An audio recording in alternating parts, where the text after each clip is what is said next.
Assalamualaikum warahmatullahi wabarakatuh. Kami dari kelompok SMA Negeri 1 Babakan akan menjelaskan terkait hasil analisis kelompok kami yang berjudul Analisis Kritis Desain Pembelajaran UPI pada Mata Pelajaran Pendidikan Pancasila. Perkenalkan, nama saya Mahmudul Dunia. Saya Masud Rosikapan. Saya M. Nuryanuddin. Saya Muhammad Rafi Maulana. Saya Metania Afandi. Dan saya Naura Syifa Salsabila. Baik, pembahasan yang pertama yakni mengenai latar belakang dilaksanakannya analisis ini adalah pendidikan Pancasila merupakan mata pelajaran yang memiliki peran penting dalam membentuk karakter serta identitas kebangsaan peserta didik. Dalam kehidupan masyarakat Indonesia yang memiliki keberagaman suku, agama, budaya, dan bahasa, peserta didik perlu memahami bahwa perbedaan bukan menjadi penghambat, tetapi menjadi kekuatan yang dapat memperkuat persatuan bangsa. Namun, dalam kenyataannya masih ditemukan berbagai permasalahan seperti intoleransi, diskriminasi, dan kurangnya penghargaan terhadap perbedaan.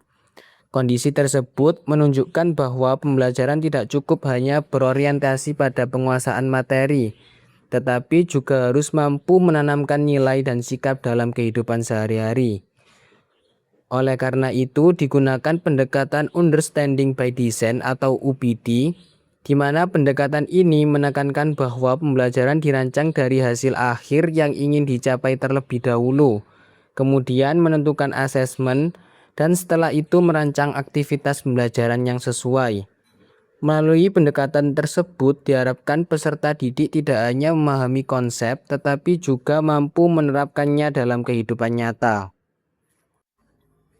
Selanjutnya mengenai tujuan analisis yang dilakukan.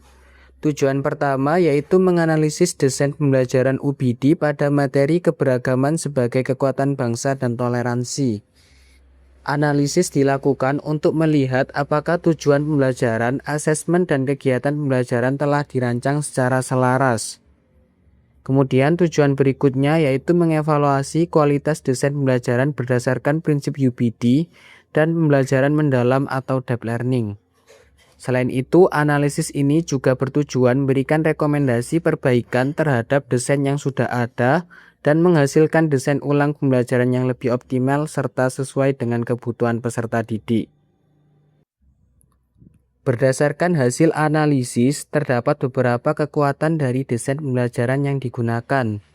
Pembelajaran telah mengintegrasikan aspek pengetahuan dan sikap sehingga peserta didik tidak hanya memahami konsep keberagaman tetapi juga diarahkan untuk menunjukkan sikap toleransi dalam kehidupan sehari-hari. Selain itu, tujuan pembelajaran sudah mencerminkan nilai pendidikan Pancasila karena menghubungkan pemahaman konsep dengan pembentukan karakter peserta didik. Namun demikian masih terdapat beberapa kelemahan, di mana tujuan pembelajaran belum secara jelas mengembangkan dimensi empati dan refleksi diri peserta didik. Selain itu, penggunaan kata kerja seperti memahami masih kurang spesifik sehingga ketercapaian tujuan menjadi kurang terukur. Berdasarkan hasil tersebut, diperlukan penyempurnaan tujuan pembelajaran dengan menggunakan kata kerja yang lebih operasional dan menambahkan aktivitas yang mampu mengembangkan empati, refleksi diri, serta pengalaman belajar yang lebih bermakna. Selanjutnya yaitu analisis asesmen atau assessment evidence. Pada aspek asesmen terdapat beberapa kekuatan yang mendukung pencapaian tujuan pembelajaran. Guru menggunakan berbagai bentuk asesmen seperti diskusi kelompok, presentasi, LKPD, dan observasi sikap. Asesmen tersebut mampu mengukur pemahaman peserta didik tentang keberagaman sekaligus menilai sikap toleransi, kerjasama, dan tanggung jawab selama proses pembelajaran. Namun, masih terdapat beberapa kelemahan. Asesmen yang digunakan belum secara mendalam mengukur kemampuan peserta didik dalam menunjukkan empati, memahami sudut pandang orang lain, dan melakukan refleksi terhadap sikap mereka. Selain itu, belum terdapat tugas autentik yang mengajak peserta didik menerapkan nilai toleransi dalam situasi nyata di lingkungan sekolah maupun masyarakat. Secara keseluruhan, asesmen sudah selaras dengan tujuan pembelajaran, tetapi perlu dikembangkan agar dapat mengukur pemahaman dan karakter peserta didik secara lebih mendalam. Selanjutnya yaitu analisis learning plan atau rencana pembelajaran. Dari sisi rencana pembelajaran terdapat beberapa kekuatan. Materi yang diajarkan bersifat kontekstual karena dikaitkan dengan kehidupan sehari-hari peserta didik. Selain itu, penggunaan diskusi dan studi kasus membantu peserta didik memahami materi melalui pengalaman nyata.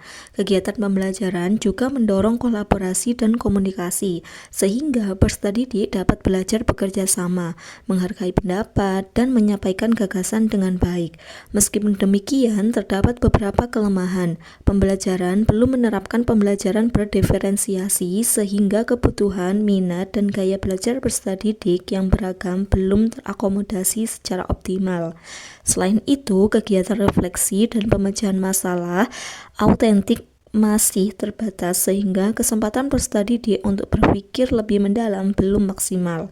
Dengan demikian, rencana pembelajaran sudah relevan dengan karakteristik peserta didik, tetapi masih perlu penguatan pada diferensiasi pembelajaran, refleksi diri, dan penyelesaian masalah nyata.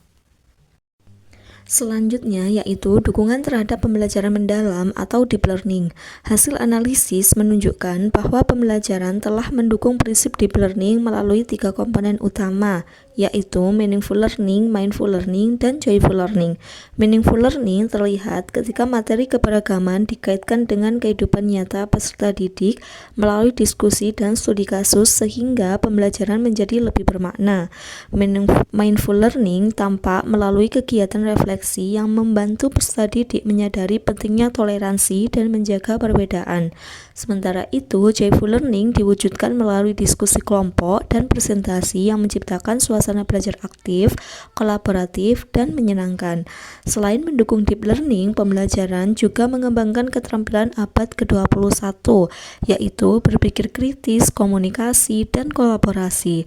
Namun, masih diperlukan peningkatan melalui kegiatan yang lebih menantang, seperti pemecahan masalah autentik, proyek nyata, penguatan empati, refleksi diri yang lebih mendalam, serta pengembangan kemampuan berpikir tingkat tinggi atau higher order thinking skills. Selanjutnya, saya akan menjelaskan hasil identifikasi kekuatan, kelemahan, dan kesenjangan pada desain pembelajaran berdasarkan prinsip Understanding by Design atau UBD dan Deep Learning. Berdasarkan hasil analisis, desain pembelajaran telah menunjukkan keselarasan yang cukup baik dengan prinsip UBD dan Deep Learning. Materi yang digunakan relevan dengan kehidupan peserta didik, mampu menguatkan nilai toleransi dan keberagaman, serta melibatkan peserta didik secara aktif melalui kegiatan diskusi dan kolaborasi. Namun, masih terdapat beberapa kelemahan yang perlu diperhatikan, seperti asesmen autentik yang digunakan belum optimal. Kemudian pembelajaran berdiferensiasi belum diterapkan secara maksimal dan aktivitas yang mendorong kemampuan berpikir kritis, empati, serta refleksi diri masih terbatas. Selain itu, terdapat beberapa kesenjangan dalam desain pembelajaran. Keenam dimensi pemahaman UBD belum dikembangkan secara utuh. Oleh karena itu, diperlukan penguatan deep learning melalui proyek yang lebih nyata, refleksi yang lebih mendalam, pengembangan kemampuan berpikir tingkat tinggi atau HOTS, serta pengalaman belajar yang lebih bermakna dan autentik. Secara keseluruhan, desain pembelajaran telah memiliki dasar yang baik, tetapi masih memerlukan penyempurnaan agar mampu mengembangkan pemahaman yang lebih mendalam, keterampilan berpikir kritis, serta karakter peserta didik secara optimal. Selanjutnya, dilakukan evaluasi desain pembelajaran berdasarkan prinsip UBD dan Deep Learning. Evaluasi mencakup tujuan pembelajaran, asesmen, dan rencana pembelajaran. Hasil evaluasi menunjukkan bahwa desain pembelajaran telah mengintegrasikan aspek pengetahuan dan sikap, menggunakan materi yang relevan dengan kehidupan peserta didik, serta mendorong kolaborasi melalui diskusi, presentasi, dan studi kasus. Pembelajaran juga mendukung penguatan karakter sesuai profil pelajar Pancasila.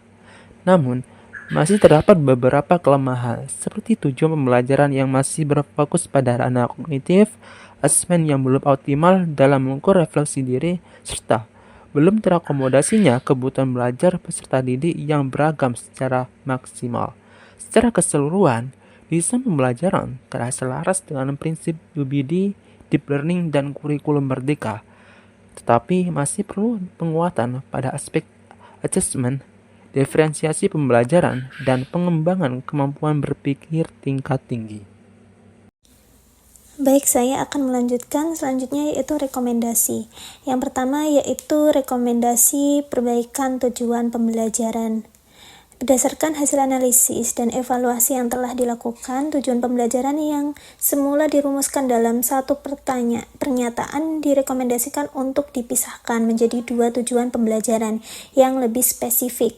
Pemisahan ini bertujuan untuk memperjelas kompetensi yang ingin dicapai, memudahkan penyusun asesmen, serta meningkatkan keselarasan antara tujuan, asesmen, dan kegiatan pembelajaran sesuai dengan prinsip Understanding by Design atau UBD. Adapun rekomendasi perbaikan tujuan pembelajaran adalah sebagai berikut. Yang pertama yaitu peserta didik mampu menganalisis makna keberagaman sebagai kekuatan bangsa dengan cara mengidentifikasi bentuk keberagaman dan menjelaskan dampak terhadap persatuan bangsa secara lisan atau tertulis. Yang kedua, yaitu peserta didik mampu menanamkan dan menerapkan sikap toleransi dalam interaksi sosial di lingkungan sekolah melalui perilaku menghargai perbedaan, sopan santun, dan bekerja sama secara aktif. Tujuan pertama difokuskan pada aspek kognitif yang menekankan kemampuan peserta didik dalam memahami dan menganalisis konsep keberagaman sebagai kekuatan bangsa. Sementara itu, tujuan kedua berfokus pada aspek afektif dan sosial yang menekankan penerapan nilai toleransi dalam kehidupan sehari-hari. Dengan memisahkan tujuan tersebut, proses pembelajaran menjadi lebih terarah dan tercapaian kompetensi peserta didik dapat diukur lebih jelas melalui asesmen tersebut. Yang kedua yaitu rekomendasi perbaikan asesmen. Berdasarkan hasil evaluasi, asesmen yang digunakan telah mencakup aspek sikap, pengetahuan, dan keterampilan melalui kegiatan diskusi kelompok, LKPD, presentasi, observasi, serta refleksi peserta didik. Rekomendasi perbaikan asesmen meliputi yang pertama menyempurnakan rubrik penilaian LKPD dengan menambahkan indikator yang lebih rinci. Yang kedua, mengembangkan lembar observasi, sikap toleransi yang membuat indikator perilaku lebih spesifik.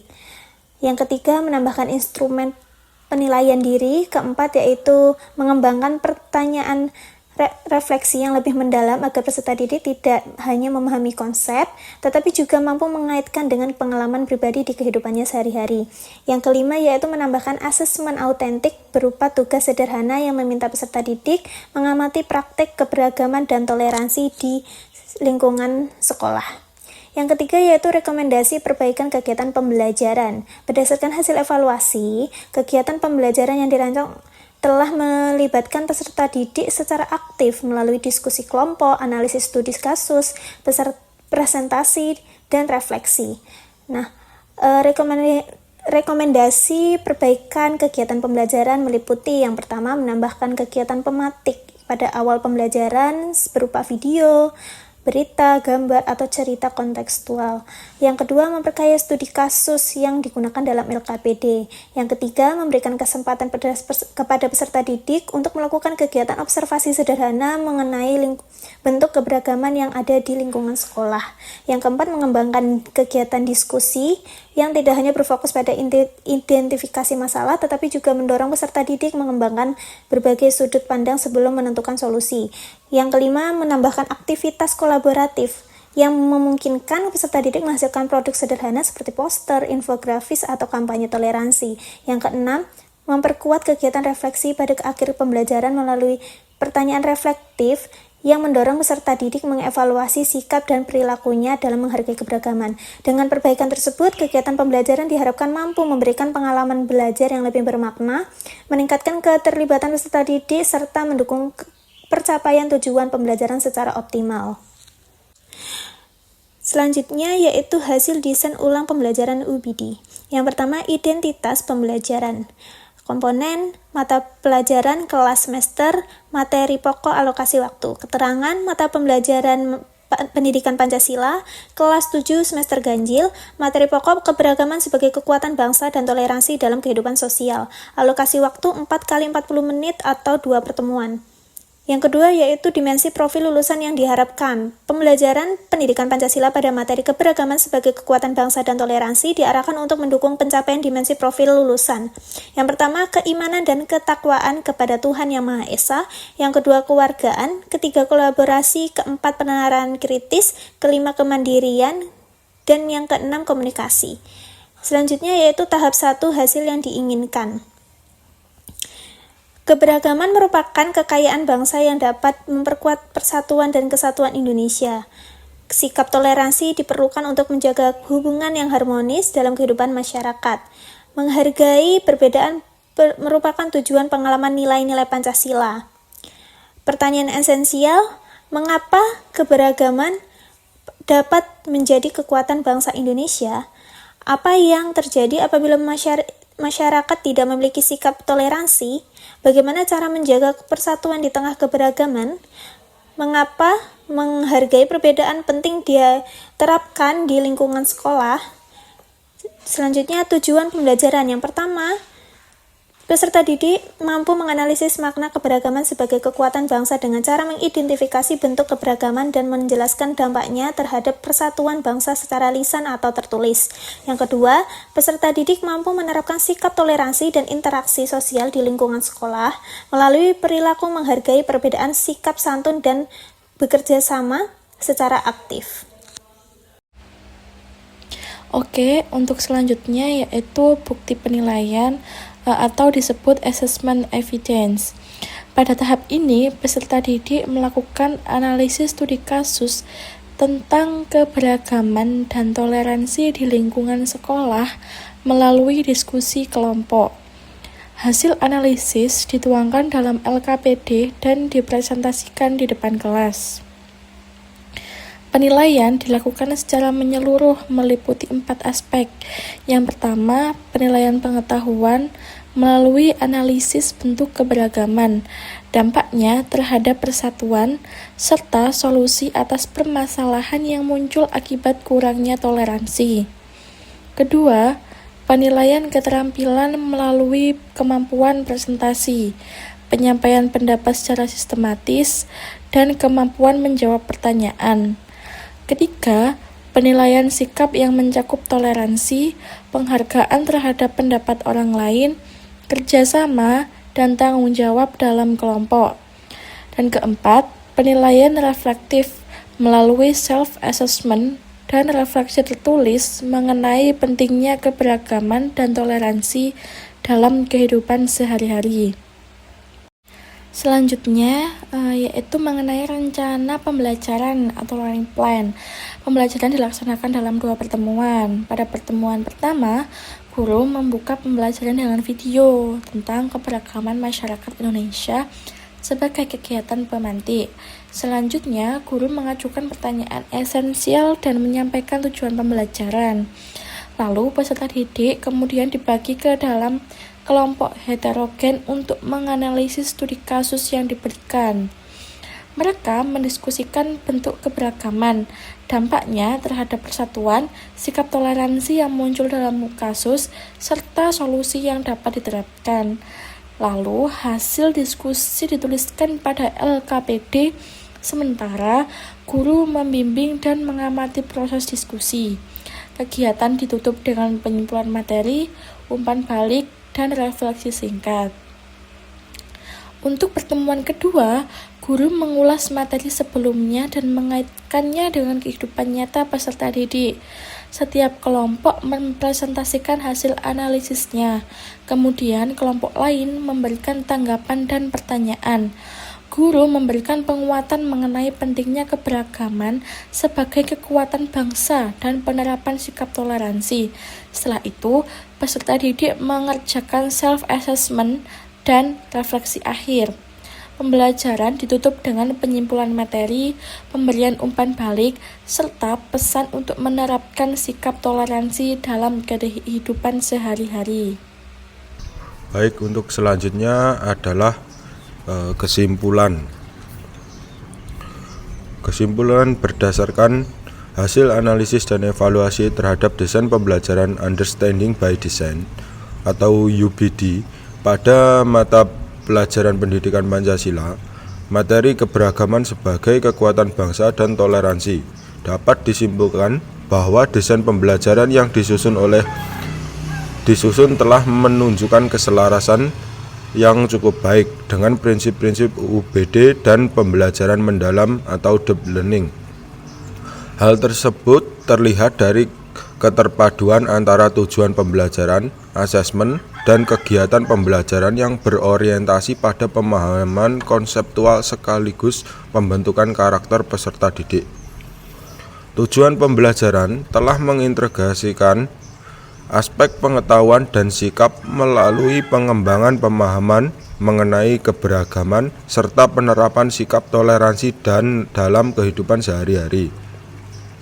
Asesmen yang digunakan juga telah mencakup aspek pengetahuan, keterampilan, dan sikap melalui diskusi, presentasi, observasi, serta refleksi peserta didik.